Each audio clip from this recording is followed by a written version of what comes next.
오늘의 말씀 제목은 드디어 예루살렘에 입성하시다. 마태복음 21장 1절에서 11절 말씀을 통해서 하나님께서 주시는 풍성한 은혜를 누리도록 하겠습니다. 예수는 예루살렘 입성을 위해서 여리고에 도착을 하셨습니다. 우리가 잘 아는 복음성이라고 할 수 있는데요. 바디메오가 눈을 떴다. 바로 그곳에서 예수님은 두 맹인을 고치신 사건을 우리는 저번 주에 말씀의 강설을 통해서 들었습니다. 그 강설의 제목이 우리를 불쌍히 여기소서였습니다. 두 맹인은 다윗의 자손이여 우리를 불쌍히 여기소서라고 외쳐야 하는 처지였습니다. 왜 그렇습니까? 그는 신체적으로 앞을 볼 수도 없는 자들이었고 구걸에서 생활해야 하는 사회적인 약자였습니다. 그런데도 예수님 곁에 많은 사람들이 모여 있었습니다.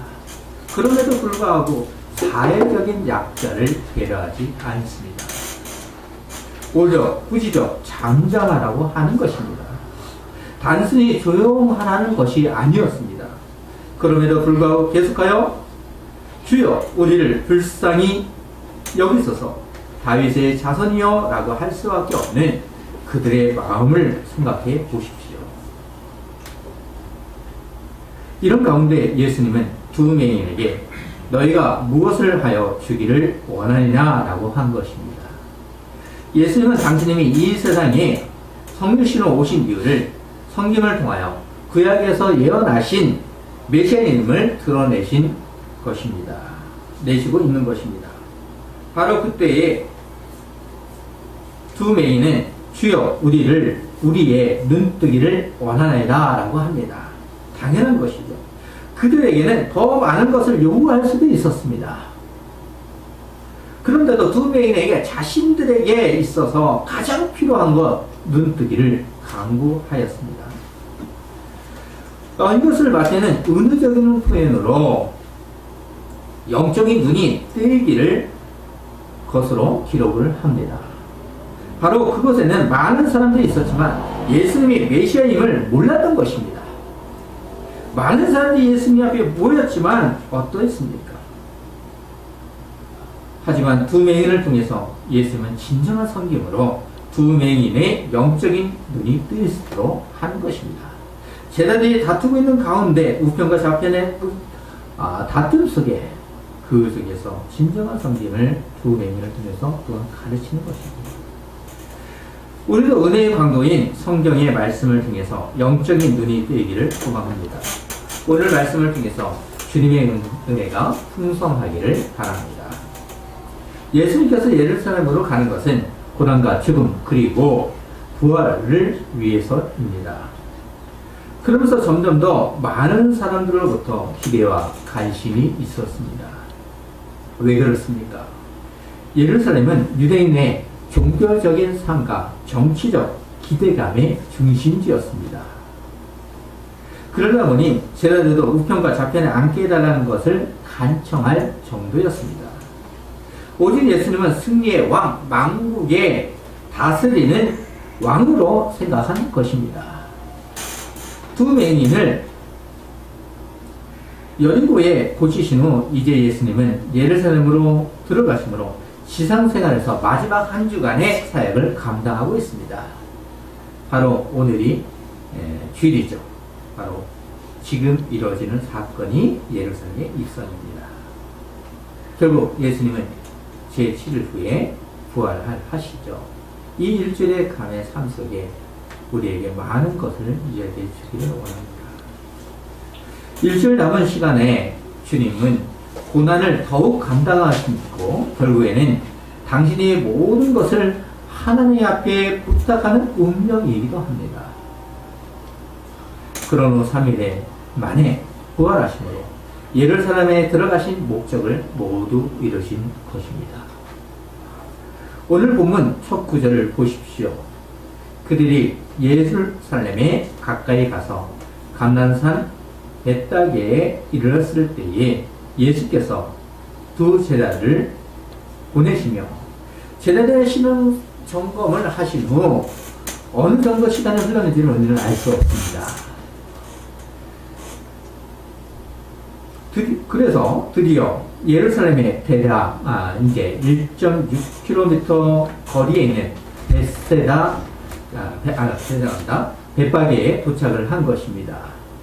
벳바게의 정확한 위치는 발견되지 않았지만 감람산 동쪽 근처에 있는 것으로 추측을 합니다. 감람산은 우리도 잘 알겠지만 올리브 나무가 많아서 붙여진 이름으로 이선에서 예루살렘을 내려다볼 수 있었다고 합니다. 지형적인 형태 때문에 그러죠. 잠시 이야기하면 벳바게는 덜 익은 무화과 나무의 집이라는 뜻을 가지고 있기도 합니다. 감람산은 스가랴 14장 4절을 보시면 그날에 그의 밭이 예루살렘의 앞 곧 동쪽 감람산에 섰을 것이요 라는 말씀을 이루실 것입니다. 특히 예수는 부활하신 후 감람산에서 승천을 하셨습니다. 예수님은 예루살렘에 지척에 두고서 2절을 보시면 너희는 맞은편 마을로 가라. 그리하면 곧 메인 나귀와 나귀 새끼가 함께 있는 것을 보리니 풀어 내게로 끌고 오라. 어떻게 보면 단순한 명령 같지만 단순한 명령을 하신 것이 아닙니다. 맞은편 마을에 가서 무조건 메인 나귀와 새끼를 끌고 오라는 것입니다. 제자들을 명령을 했을 것입니다. 그래서 예수님은 3절에서 만일 누가 무슨 말을 하거든 주가 쓰시겠다 하라. 그리하면 즉시 보내라. 예수님은 이미 나귀를 사용할 수 있도록 주인의 마음을 준비하신 것을 알 수 있습니다. 그래서 주가 쓰시겠다. 주인에게 이렇게 말하는 거죠. 말에 아무런 조건 없이 보내주신다는 것입니다. 여기서 우리는 이런 마음을 생각하면 좋겠습니다. 하나님의 보내심을 받은 예수님은 친히 다 이루시는 것을 암시한다고 할 수 있습니다. 그러니까 구약에 있는 말씀을 모두 이루시기 위해서 하나님의 뜻대로 순종한 삶을 가는 것입니다. 왜 그렇습니까? 4절을 보시면 이는 선자를 통하여 하신 말씀을 이루려 하심이라는 것이 증거입니다. 어떻게 이루어 가시는 것입니까? 5절을 보시면 시온 딸에게 이르기를 내 왕이 내게 임하나니 그는 여호와 겸손하여 낙이 곧 멍에 매는 짐승의 새끼를 갖도다 하라 하였느니라. 여기서 선관자는 이사야 62장 11절에 있는 말씀을 가지고 온 것입니다. 이 말씀을 이루시죠. 여호와께서 땅 끝까지 선포하시되 너희는 딸 시온에게 이르라. 보라 내 구원이 이르렀느니라. 보라 상급이 그에게 있고 고은이 그 앞에 있느니라 하셨느니라. 말씀을 이루는 것입니다. 마태는 이것을 좀 더 구체적으로 선자가 예언한 것이 이루어졌다는 것을 주전 500년 전에 활동하던 스가랴 선자를 통해서 더 구체적인 말씀을 가지고 옵니다. 그것이 바로 스가랴 9장의 9절에 있는 말씀입니다. 시온을 따라 크게 기뻐할지어다. 예루살렘에 따라 즐거이 부를지어다. 보라 내 왕이 내게 임하시나니 그는 공의로우시며 구원을 베푸시며 겸손하여 나귀를 타시나니 나귀의 작은 것 곧 나귀 새끼이다. 이 말씀이잖아요. 유대인에게 명확하게 예수님의 메시아라는 것을 알린 것입니다. 그 구체적인 건 무엇입니까? 이사야에서 얘기한 것과 다르게 여기서는 분명하게 나귀를 지칭하고 있습니다. 메시아는 특이하게 예루살렘으로 입성할 것이다. 어떻게 입성하신 것입니까? 스가랴 말씀에 나귀를 타고 들어간다는 것을 마태는 유대인들에게 기억하도록 확인해 준 것입니다. 왜냐하면 확인했다는 것은 그들이 보았다는 거죠. 보았기 때문에 더욱더 나귀란 지칭을 사용할 수 있는 것입니다. 유대인에게는 예수는 그리스도 메시아인 것을 알리시기 위해서 기록한 마태복음을 읽는 독자들에게는 어땠을까요? 어떤 마음이었을까요? 자신을 죽인 예수님이 메시아라고 믿는 사람도 있었을 것이고 허구라고 생각하는 사람들도 있었을 것입니다. 오늘날 이 마태복음 있는 사람들도 어떻습니까? 허구냐? 사실이냐? 우리는 어떠합니까? 허구가 아닌 사실도 묻지 않습니까?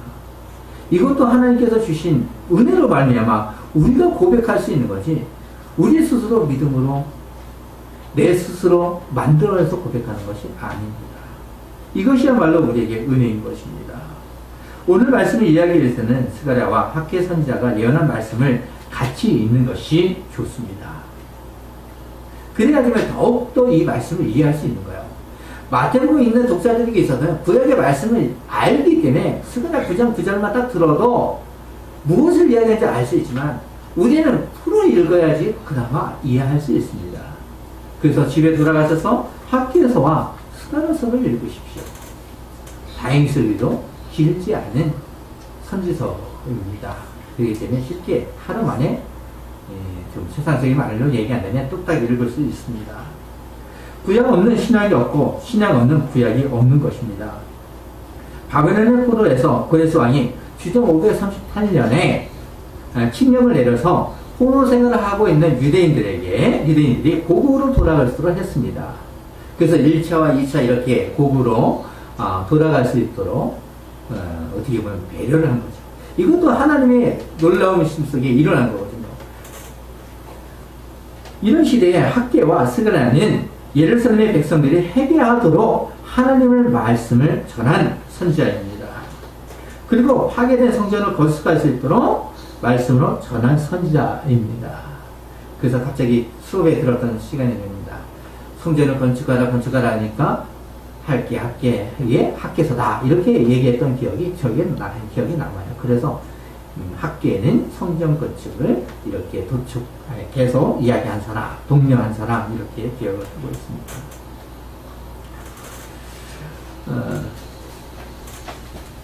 그러면서 특히 스가랴 선지자는 하나님께서 앞으로 이스라엘을 회복하실 일에 대하여 구체적으로 예언을 합니다. 그것이 스가랴 9장의 말씀입니다. 그리고 스가랴 6장 13절의 말씀을 보시면, 그가 여호와의 전을 건축하고 영광도 얻고 그 자리에 앉아서 다스릴 것이요 또 제사장이 자기 자리에 있으리니 이 둘 사이에 평화의 의논이 있으리라 하셨다라고 하시므로, 성전을 건축도 하고 왕직과 제사장이 하나로 통합될 것을 예언하기도 했습니다. 바로 그 예언이 바로 예수를 통하여 다 이루시고 있는 것입니다. 마태는 유대인이 잘 알고 있는 말씀을 중에 스가랴 9장의 말씀을 인용하여 스가랴가 예언한 말씀이 이루어졌다는 것을 전하는 것입니다. 유대인에게 있어서는 바로 이걸 얘기하다 보니까 3일 만에 헐라 그가 바로 누구이십니까? 예수님께서 스스로 성전을 짓겠다고 하지 않습니까? 그렇지만 이렇게 오래되었던 성전을 누가 한다는 것이냐, 그리고 3일 만에 짓겠다는 것이냐, 비웃습니다. 바로 예수 그리스도께서 성전이라는 것을 몰랐다는 것입니다. 유대인에게 있어서는 만국을 다스릴 왕적인 권위를 생각하면서 자신들이 만국을 다스리는 분봉왕 같은 것으로 생각을 했을 것입니다. 예루살렘의 입성이야말로 자신들에게 있어서는 지금 만국을 다스리는 자신들이 분봉왕과 같은 그런 것을 생각했어요. 왜냐하면 지금 그들이 로마를 통해서 분봉왕에 의해서 통치를 받기 때문에 이런 생각을 했다는 것입니다. 그런데 예수님은 당신님이 오신 이유가 나귀에 잘 나타나 있다는 것을 제자들과 유대인들은 몰랐다고 해야 할 것입니다. 나귀는 짐을 지고 운반하기도 하고 사람을 태워서 다니기도 하는 동물입니다. 이런 의미와 같이 예수님은 겸손으로 낮아지심으로 섬기는 분이심을 나타내는 것입니다. 여기에서 예수님의 섬김에는 예수님의 고난과 죽음 그리고 부활의 영광이 있는 것입니다. 이 길을 주님과 함께 걷는 지팡이 배는 승리의 면류관이 준비되어 있습니다. 그 길을 가기를 소망합니다. 구약의 말씀을 이루시기 위해서 예수님께서는 나귀를 풀어 당신님에게 끌고 오라고 하십니다. 나귀의 주인이 질문하면 죽어 쓰시겠다 하므로 미리 준비해 두었다는 것입니다.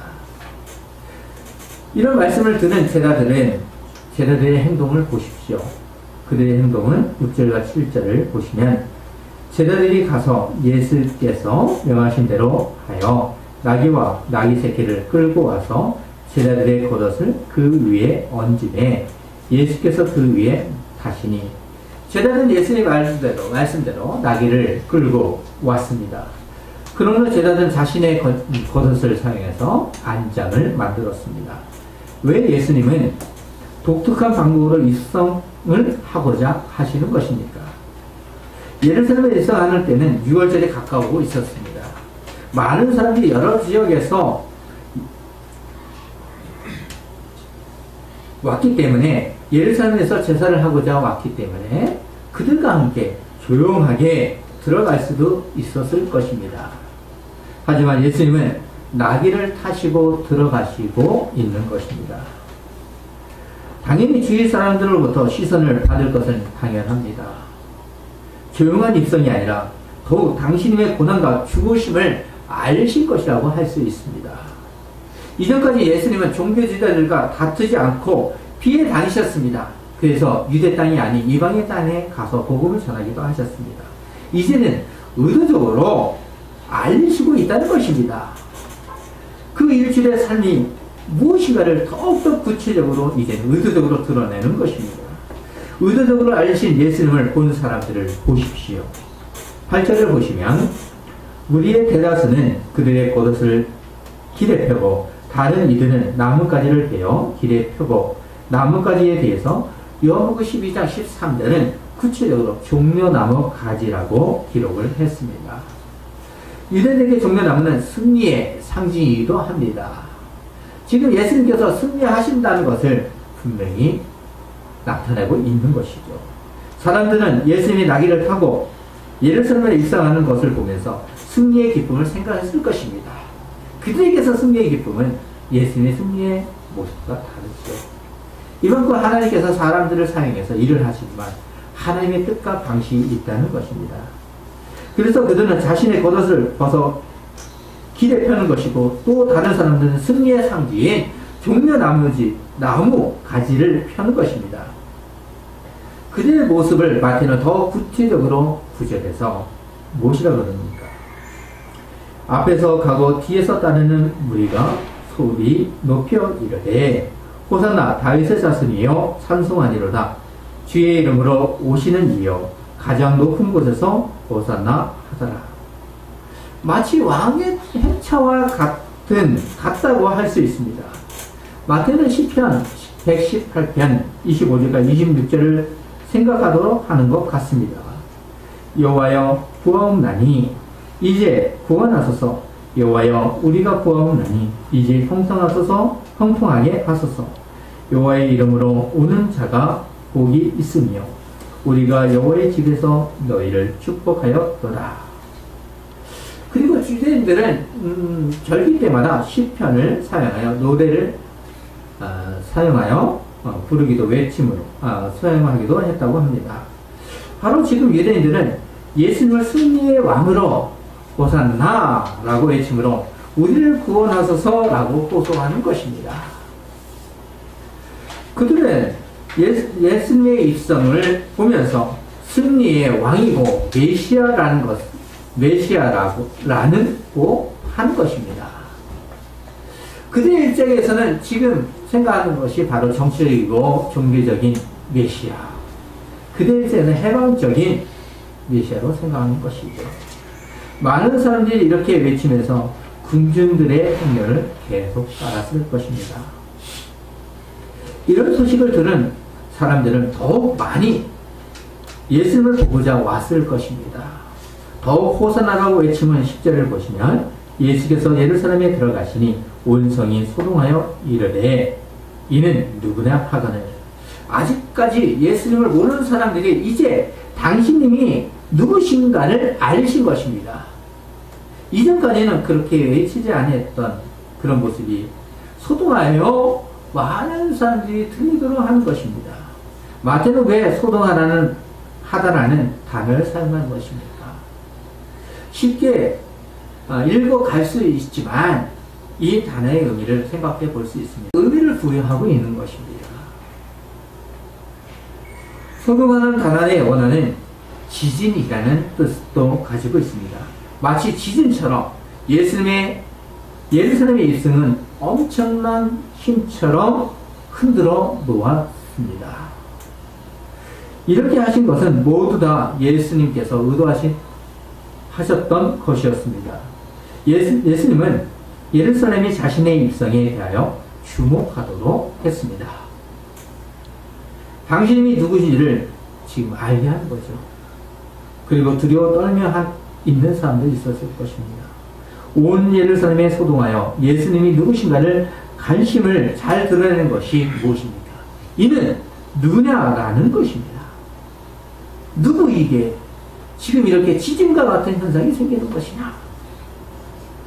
하나님은 잠깐이지만 사람들이 예수님의 진정한 정체를 깨닫게 했지만 예수님의 죽음이 무엇인지를 깨닫지 못했습니다. 그들에게 있어서는 보이는 예수님으로서 통치자이고 다스리는 왕, 해방적인 예수님을 생각했겠죠. 그렇지만 예수님의 죽음을 생각할 때 그들은 떠났다는 것입니다. 그들은 어떠합니까? 제자들이 우편과 좌편으로 생각하는 것처럼 이스라엘을 회복하여 만국을 통치하는 나라로 생각하는 것입니다. 왜? 예수님의 성리신으로 오신 이유를 알지 못한 것입니다. 이것도 하나님께서 우리에게 알려주심으로 우리도 알 수 있는 거지. 우리가 어떻게 알 수 있겠습니까? 이것이 바로 값없이 주는 은혜입니다. 오늘 본문과 같은 병행 본문인 마가복음 19장 39절을 보시면 무리 중 어떤 바리새인들이 말하되 선생이여 당신의 제자들을 책망하소서 하거늘. 무리 중에 바리새인들이 제자들이 군중을 선동하는 것으로 생각하여 책망하여 그만하고 하는 것입니다. 예수님이 누구신가를 생각하는 그들은 더욱 예수님을 죽이고자 하는 마음이 들었을 것입니다. 이렇게 갈 수밖에 없는 것입니다. 그들에게 있어서는 자신들의 신분으로 이 세상을 잘 사는 것이 당연한 것입니다. 잘 살아야 되는 것입니다. 예수님께서 이렇게 가신다면 어떤 생각이 들었을까요? 그러나 예수님은 40절에서 대답하여 이르시되 내가 너희에게 말하니 만일 이 사람들이 침묵하면 돌들이 소리 지르리라 하시니라. 당신이 메시아의 왕으로 구약의 말씀을 성취하고 있다는 것입니다. 사람들이 침묵하면 돌들로 호산나라고 소리지도록 하겠다는 것입니다. 이분이 누구라고 하는 사람들에게 11절은 무리가 이르되 갈릴리 나사렛에서 나온 선지자 예수라 하니라. 많은 사람들은 외형적으로 예수님이 누구신지 알았지만 그들의 대답은 다소 혼합적인 것이었습니다. 그런 의미에서 선지자 예수라고 표현한 것 같습니다. 그래서 이 선지자 예수라는 속에 유대인들이 생각하는 여러 가지 복합적인 의미가 담아져 있습니다. 유대인들이 학습고대하던 예수님의 일성은 마치 백마와 황금 마차를 타고 들어가는 것으로 생각을 했을 것입니다. 그런데 예수님은 대신 나귀 새끼를 타셨고 양탄자 길이 아니라 떼부는 거룩과 종려 나뭇가지가 깔린 길을 통해 일성하신 것입니다.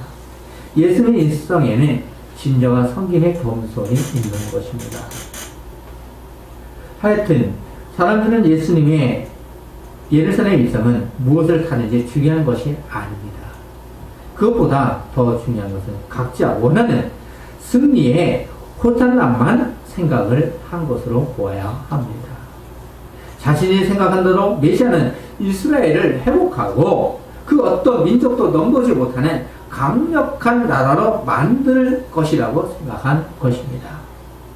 그러나 예수님의 진정한 성김은 무엇인지를 고난과 죽음을 통해서 잘 보여주시지 않았습니까? 우리는 그의 길을 알고 있습니다. 오늘날 우리의 현실을 바라봐 보십시오. 특히 지팡이 교회 예배당을 보십시오. 화려하기보다는 초라합니다. 화려하고 잘 가꾸어진 예배당이 아닙니다. 그것보다 더 중요한 것은 내가 진정한 하나님의 백성으로, 사람으로 예배하는 성도인가가 중요합니다.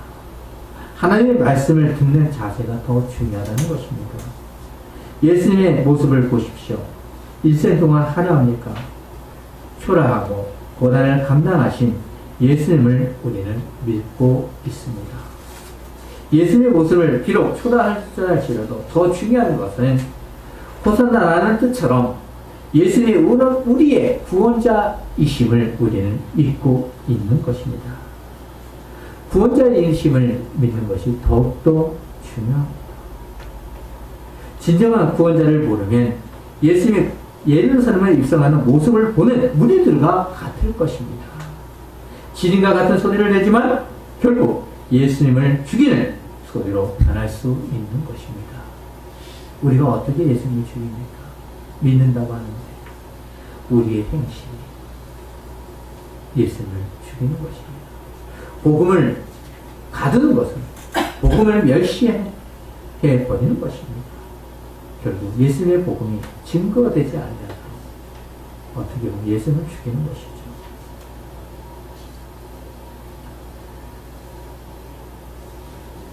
이번 사건은 더욱 예수님을 죽이고자 하는 욕망은 어떻게 되었습니까?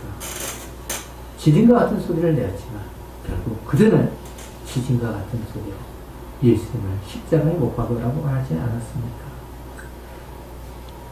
그래서 어떠합니까? 제사장들은 더욱더 예수님을 죽이고자 했습니다.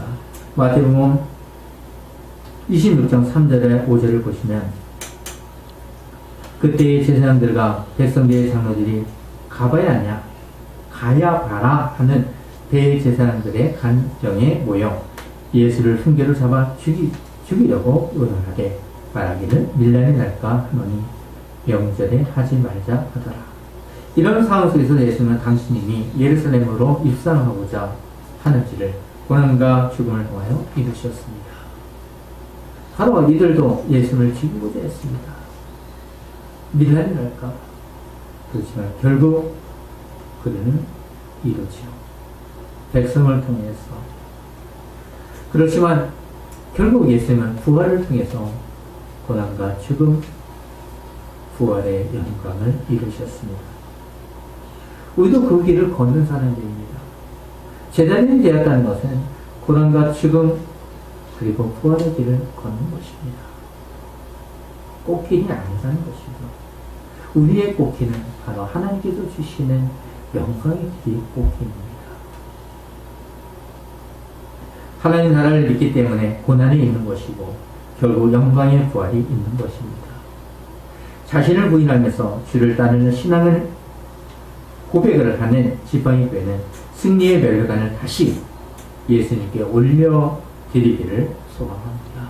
그의 우리가 그 길을 걷기를 잘 가기를 주님의 이름으로 부탁드립니다. 기도하시겠습니다.